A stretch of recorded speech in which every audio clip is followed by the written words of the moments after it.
నమస్కారం NS news కి స్వాగతం నా పేరు ఉషా ముందుగా ముఖ్యాంశాలు కొత్తపేట శ్రీ సిద్ధార్థ గౌతమ్ స్కూల్ జాతీయ సైన్స్ దినోత్సవం బుధవారం ఘనంగా నిర్వహించారు. ఈ సందర్భంగా విద్యార్థులు పలు రకాల పరికరాలను తయారు చేసి ప్రదర్శించారు.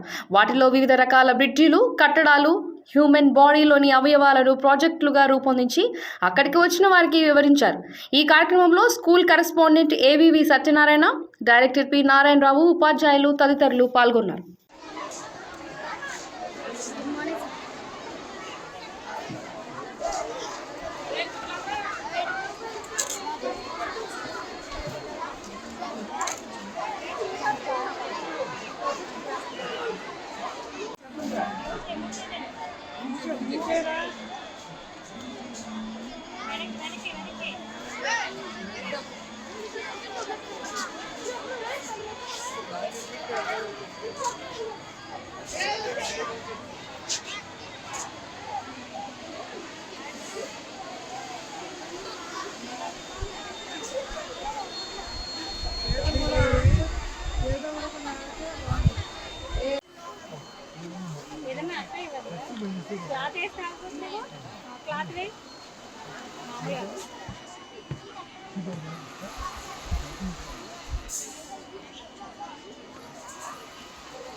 이거 이따가